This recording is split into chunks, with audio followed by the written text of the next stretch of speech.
It's the weird concept that no one asks to be born. Right. It's like we're just here and we're like, hey, I didn't ask to be here. Sorry if I'm causing trouble. I remember being disappointed and sad and miserable with this idea that I was creating problems for my parents, the foster homes that I lived in. I always felt like I was in the way, and that just was a sense of heaviness that I carried around. Also, my birthday was often forgotten or not celebrated, and so there's just a lot of what you call baggage surrounding that, and I just don't have any really good memories of birthdays growing up. In all of the good times and even the trials, through tears and through laughter, yeah, I know that I'll smile when I think of you. Smile for the things you do. Smile, God gave me you. You are a reason I smile. Yeah. This is Behind Our Smiles Pursuing connection, and finding joy. even in the struggle. And welcome back to another episode of the Behind Our Smiles Marriage Podcast. We are Joe and Tara Buchanan. Yeah, we're so glad that you're hanging out with us, and we love hearing about what makes you smile about your husband or wife. You can share that with us, something you're thinking about right now. Yeah, you can share that with us by simply emailing us, Tara, T-A-R-A, at behindoursmiles.com. Carrie shared about her husband, Sam. She says, to Sam, when you go over and above for every birthday and holiday to far exceed my expectations, that makes me smile. Well, thanks for sharing that, Carrie. Appreciate that so much. I think birthdays is like a spiritual gift. You know, there are some people who are really, really good about celebrating, acknowledging, and remembering birthdays. And so if you're married to someone like that, that makes me smile. Oh. I think everyone's got different levels. I'm like in between celebrating birthdays, not super duper good at that. But it is a part of our life because everybody has a birthday. Really? Yes. That's amazing. Yes. We And in all have fact, that in common. This week, we are celebrating your birthday, Joe. So happy birthday to you. Well, thank you. I'm looking at our podcast schedule. I'm like, well, look at this. It actually Our falls. podcast is releasing on your birthday. So I thought we'll talk about the day that you were born and talk about how much we love to celebrate you. Is that okay? Yeah. See, already Joe's feeling uncomfortable Yes. Just a little. because Joe's got birthday baggage. That's what you're calling it these days? So I feel like birthdays, even though we say happy birthday, and obviously birthdays are considered to be a good thing, I think everyone's got level of birthday baggage. Like, there's not always happy memories involved with your birthday or how it was celebrated or wasn't celebrated. So I think it can be kind of complicated. And I think it all depends on your birthday, meaning the day that you were born. And not everyone's day that they were born is necessarily a good event. Like, not every day you're born is wonderful, depending on what your family situation is. Does that make any sense? Yeah, it totally makes sense. But the way that you just worded that sounds like we're being born more than once. Right? What birthdays? Okay. What days are you being born? Let me kind of clarify this. Like, for us, the day our kids were born was like the best days of our lives, like immense celebration. But not every baby is born into a family that is necessarily welcoming and ready to care for them. I think that's a hard thing to acknowledge. And so that was kind of your story, Joe, not kind of your story. It's 100% your story that your birth was not planned, nor were your parents ready to take care of your baby, take care of you as a baby. So that kind of affects the way you think about your birthday. Yeah, I Would you wonder, say?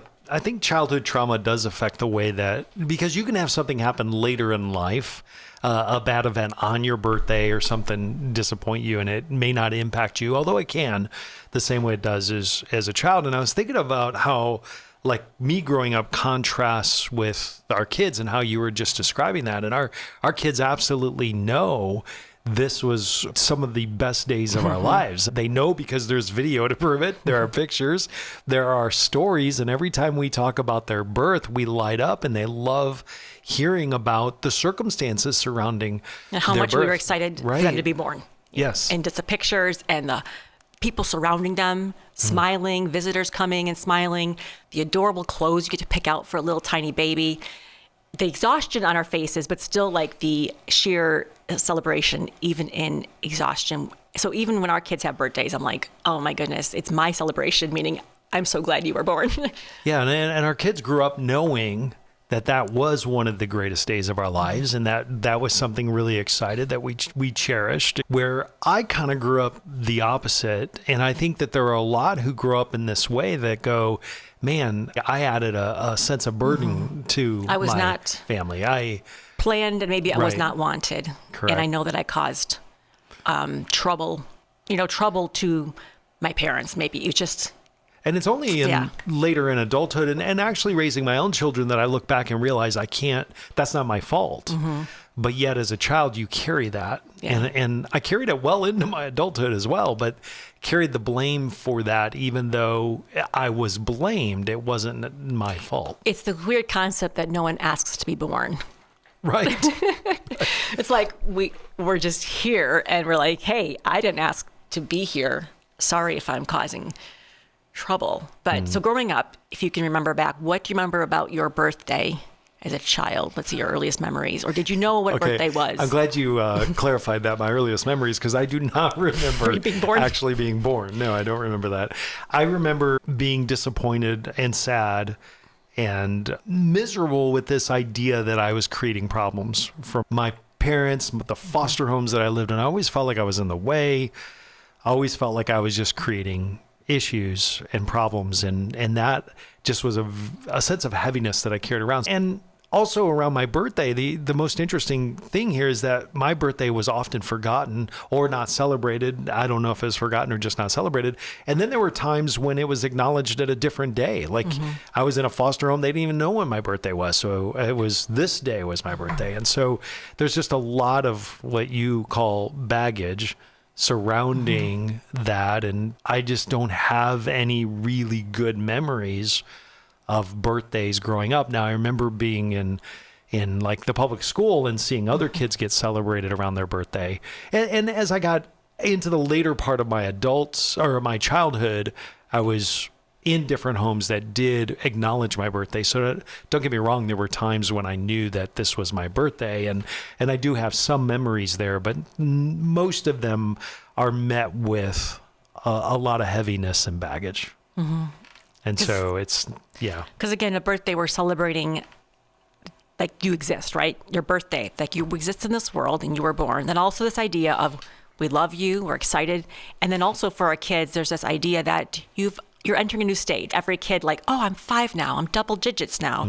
I'm a teenager now. Like there's an excitement of being the next age. At least our kids are just over the moon excited that they're going to be the next age, even though like life hasn't changed much. You're still the same kid between one day to the next. But do you remember any sense of being excited that you were a year older?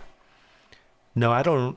Honestly, I don't remember having a recollection of that. But looking back into my childhood, obviously, as I got into my adulthood, that changed because you're changing your age and all of that. But in my childhood, I honestly don't have a whole lot of recollection of. Maybe in my, I don't know. It's really hard to say. I That's such a don't big remember part it. for No. us, this idea of how old are you. Now maybe we get to our age, we're not as excited about being the next age, but at least when you're a certain age, when you're younger, there is that joy in saying I'm getting older. And I don't think you had that sense of like, now that I'm 12, I'll get to do this. Or now that I'm older, I'll have these like good things coming my way. I don't think you had that sense of. Oh no, there was no. I didn't do a whole lot of looking forward to the future. I lived with this mindset or concept that I wasn't going to make it into my 20s. I just knew that there was. I don't know how I knew that or why I lived like that, but I always thought that it wasn't going to happen. So there was no looking ahead to going, hey, next year this will happen or next year that'll happen. I don't remember having a lot of joy in thinking about the future or birthdays in general. So when's the first time you remember like having a birthday that you sort of enjoyed? Well, I think my 18th birthday, it's an interesting birthday because I was living in a shelter because I had come out of foster care. And my story is episode 1 of the Unfolding podcast, if you want to check it out. But I was in a shelter and I was moving into a family that I had known prior to living in the shelter. And so I think that there was some cautious optimism toward the future at that point. So that's one of the very first birthdays that I remember. And there was But 18 also meant for you at that point you were changing and your life was going to shift. Oh, I had no idea as what the well. future held, right, as far as that goes. But I knew that I was free from the abuse and stuff that I had Legally. sustained before, Yeah. right? That I could kind of set my own, even if that meant being on the streets, I could Yeah. set my own thing. And the house parents of the shelter that I lived in actually bought me my very first steak. Okay. So that was a memory for Yeah. my 18th birthday of having steak for the very first time. And it's not like you can go through your life without having steak. That's not a big deal. But for me, it represented like, oh, this is pretty amazing that these people would do this for me. Like the idea that you are worth celebrating. Right. I think that's the struggle you still have. Like this idea of like, our kids enjoy that, and right, emotional healthiness of their identity to go, hey, on my birthday, I can get the free ice cream cone. There's like an element of going, I'm worth celebrating. Not that like any of us is more important than anybody else, but I'm glad I'm born too, right? Like, Yeah. I'm glad I exist. I'm glad I've have another year under my life. I'm glad there's a new year coming. But I think I've seen you in the years I've known you have a hard time at your birthday saying, am I worth celebrating? Like, I'm going to go above and beyond for you and do a little something to show you that you're valuable. And you're like, I don't know if I like, like, you still don't Yeah. really like birthdays a whole lot. You don't look forward to your birthday. Not mine, In but the- I like your birthday. Yes, in the and I same like way. the kids' birthdays. Don't get me wrong, but yeah, it's so hard because one of the things that I've learned through the years is that it's really more a gift for you Mm-hmm. to celebrate my birthday than it is for me. I was a pain about it early on. I know that I was because I didn't get excited about it, and it just represented another year, and it just there were so many things that it tied into my childhood. Now to and- clarify, like when people have been kind to you on your birthday, Oh, you yeah. appreciate it. Yes, You know, absolutely. it's not like you don't want someone to say happy birthday to you. No, in fact, normal people outside Yeah. our household would never even know I was struggling with it. It's not something that I wear outwardly, but you, because you know me, know that that's You don't like look forward to your birthday in a sense of going, hey, maybe I'll get a free meal at somewhere, or maybe someone will wish me happy birthday, or maybe I'll have a present on the counter. Like you don't look forward to being celebrated.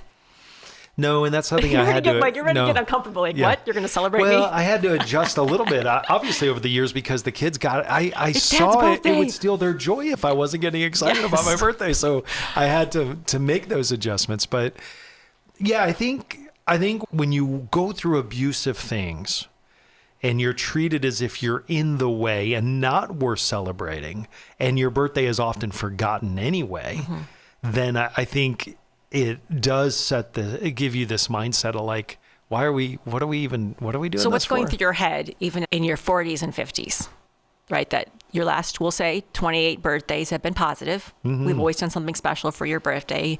We say happy birthday to you. The kids like to do things for you. So you've had a good run of good birthdays. Oh, yeah. But yet still, your birthday's coming and there's still a little something. Like what are you kind of struggling with in your head, or what sort of things are floating through that you're not necessarily like excited? Would you be able to articulate what's going on with the birthday baggage boy? I Help wonder us if understand sometimes- people who like birthdays, like what it feels like I inside. think birthdays and holidays and these kinds of things, I think magnify things that are maybe that are going on, that are happening. And I think it's also a triggering season. And so there are times when it's not that I'm feeling sorry for myself or even thinking about the past, I don't think, but it's like, man, that's a really hard I know, question. 'cause, I'm like, not it's really not sure. like you're intentionally trying to like be This cranky. this whole podcast episode makes me think I'm like really cranky on my birthday. I'm No, really not. You're just not a birthday boy. You're not like a birthday lover. Some people love Yeah. birthdays. Right. It's their spiritual gift. And I think some of that could be personality too. Yes, So I think yeah. there is, the trauma is definitely tied to How do it. you feel though if someone goes out of their way to celebrate you on your birthday and remind you how much they love you and how much they value you being born? How does that make you feel though? It makes me feel uncomfortable in the moment, but I think looking like when you do that and I look back on it, or somebody else, a good friend of our family or whatever does that, it does make me go, okay, you know what? God has completely restored all that all the trauma and the garbage from the past. And I don't have to feel that way anymore. In other words, I don't have, like, I think I feel bad when people celebrate, like they're going out of their way. I'm inconveniencing them. I'm making life difficult for them, right? So that's I don't the need catch. to be celebrated. It's actually okay. I think that's where my mindset goes. But I've learned that it is a gift. It is a gift to mean something to someone enough that they would be willing to celebrate you. Because honestly, the alternative to that is that I don't position myself in my life or live my life in a way that I mean something to anybody. And that wouldn't be good either, because it means I'm not impacting lives, right? And then I'm not living a life worth celebrating. And so I think I would like to live a life worth celebrated without being celebrated. How does that sound? See, I'm just trying to figure you out, Joe. Like, I don't know that I can figure me out. just the birthday baggage that you bring. Again, for me, birthdays were a great thing. Look forward to the next age, have some friends over, and not even necessarily super elaborate. And we haven't done like crazy expensive trips or something. It's just this idea of going, hey, I'm really glad you were born. And I say that a lot because for you, your struggle in your worst times, in the times that you are most doubting yourself, is the idea of going, I wish I was never born, right? That thought has kind of floated in and out of your head your whole life. I wish I were never born. And that's a thought I've like never, ever had in my life. Like I'd never even heard the phrase until I met you. But that You're battle you welcome. you Just fight, kidding. right? Sorry that about I that. wish I'm never born. Maybe I'm just speaking for you, Joe. Like there's a lot of pain here. And then two is I wish we're never born, like you mentioned, because I'm just a trouble to people around me. So I think those are the two things that you kind of argue, that you kind of fight with in your brain of going, is it a good thing that I was born? Yeah. There's a hard. 10th Avenue North song. I think it's just simply called More the Song, but there's a line in that song that says, I'm worth more than the problems I cause. And that there was such healing for me that came out of that song, because I didn't even realize to the default level I was living in that way. I know, and this is a whole nother podcast probably, but I would probably withheld for our family at times because I didn't want to inconvenience others, and to a fault. To a fault. And I can see that now. At the time, I never could see it. I'll take a note of that for a future podcast. Yes. But this is part of the healing process, right? We kind of grow through this. But my value isn't tied to the day that I was born. But for some reason, when we celebrate the day we're born, we either bring up all the great memories, like the great memories that you had growing up, where all your girlfriends, all your friends were over, you were being celebrated, you had piñatas or whatever.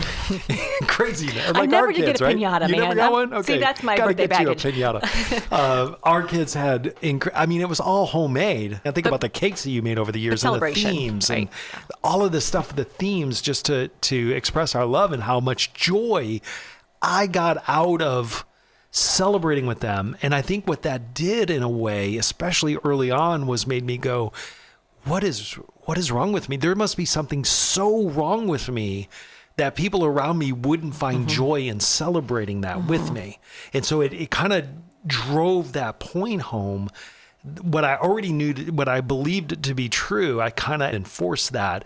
And it took a little while to get through that healing process of going, wait a minute, maybe it isn't anything to do with me, right? If I don't choose to celebrate my kids or find joy in them, that's not about them. That's on me. So it kind of reminds me of like the kid's first birthday. Now, I don't remember my first birthday. I don't know if I had a party or not, but for our kids, we had a couple first birthday parties for them. One was some bigger than others, but this idea of going, the kid doesn't even know what's happening. Right. And the kid might not even like being there, might be crying the whole time. But everybody in that room is like, we're so excited that this baby exists and that they're one. They haven't done anything except caused trouble. Like they just, not trouble, but Well, like no, but you have their to, work. you're They're a not contributing constant, right? to the household. Yes.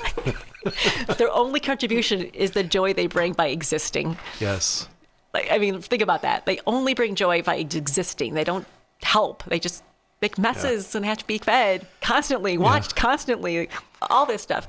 But the idea of going, we can celebrate you just for existing. And I think I like to encourage you that same way, Joe. Like, I am glad that you were born. I'm so glad you were born. And obviously, there's a million reasons. You've changed the way I see the world. You've changed the way I look at the world, the way I understand other people that are not like me as well. And the way you love and the way you care for people you have been a huge blessing to not just me, but to the community. You've given me amazing children. So I go, without you, I wouldn't have the exact children that I have. So I know that you've had to, again, endure so much as a child, but to still say, wow, I am really glad that you were born. And that's what a birthday is about. Whether or not you want fanfare or not, I'm really glad that you were born. Well, I can say God has been so incredibly good to us and to me. And now looking back, there were so many times, you had mentioned this earlier in the podcast episode, Tara, that there were so many times in my childhood and my early adulthood that I literally lived with the phrase, I wish I wasn't born. That was such a part of my almost everyday life. Like, why God, what was that all about? Like, why in the world would you bring me into the world? It doesn't make any sense. I don't have anything to offer. I don't, just, and a lot of it was self-pity, right? There's a lot of that feeling sorry for yourself that I had to work through. But I think working through that and seeing the plans that God had in the sense of like, it was not to harm me. It was to prosper us and to have these incredible things. And I think as I've seen those things unfold, I find myself going, thank you, God, that I was born. And not just thank you that I was born, but thank you for not listening to me back when I didn't know what in the world I was talking about. Well, I think in the end, we compare our lives, right? We compare our parents and their situations and just wildly different. And in the end, we have to fall back on the truth that the circumstances of your birth do not determine your value. Whether you're born to the king and queen, right, to royalty and to money, or whether you're born to poverty, whether or not your father's in the picture, whether or not you were loved, like not loved, but wanted, it cannot determine your value. That God gives us value by creating us, no matter whose womb we were born in, like God places us there, not humans. Because with planned, I think the truth is most of us weren't planned. Yeah. Like a lot of pregnancies were not planned. Sometimes we joke about, oh, this kid was an accident, which is a horrible way to speak about a child. But this idea of going, we cannot let that be our determining factor for our value in this world. Yeah, our identity's not, and this is really important. This is an important piece of the healing process for me. But this idea that my identity is not tied, your identity is not tied to the things that have happened to you. The way you've been treated or the things that have been said about you. Your identity is determined solely by what the Creator, the one who created you, has said about you. And what he says about you trumps anything else that could ever be said about you. So our value, and it took me a long time to understand that because I always thought I was the exception. Like I could look at you, Tara, and go, absolutely. I could look at my kids and go, absolutely, I believe that to be true. Looking in the mirror is a whole lot harder process. But I think as we begin, or as I began to trust God with that, and I began to believe God, that the Bible was true, not for everybody but me, but it was absolutely true for everyone, then that began to change my outlook and the way that I understood my value, because my value is not tied to those things. It's tied to what God says. And it's not just good or bad, like, okay, you're born to good circumstances or bad circumstances, but tying your value even to what someone else thinks about you, it can always be variable. Right. So you could be maybe born into a family that wanted you and you were loved, and then your parents freak out and they don't value you anymore. Okay, so now I'm not worth living. Now I am. Now I'm not. Like, we can't base our identity on people's opinions of us because it's always possible to change, like from one day to the next, what people think of you. And it's hard because obviously we really, really want parents to love their children. It's really, really important. It's so important, but yet it doesn't always happen. And our parents and moms and dads don't always love their children as we really hope they should. But back to what you said earlier, that not all pregnancy, we're not all planned. I think that on a human level, on the human level, but not on the eternal level. When it comes to the things of God and his plan is in place, we are all planned. We're all fearfully and wonderfully made. He formed you in the womb before. I mean, he knew. He absolutely knew. So, because I mean, all of life giving in pregnancy, we can think we have a say in some of these things, but really we don't. You know, God opened and closes the womb, ultimately speaking, and The children we have, we didn't pick them out. They're just the ones that God gave us. Of the millions of combinations of kids we could have had, like just understanding and trusting God with that, but knowing that He's the one who creates life. I was just going to say, and our kids are an incredible gift. Yes, I would say that. So a couple years ago, I did write something for you for your birthday. So I want to share that with you. Oh. Just from the perspective of saying, I'm really so glad you were born. So I'll just share that with you again. Thank you. To encourage you and anyone else. I said, I'm so thankful that this man was born 50-something years ago.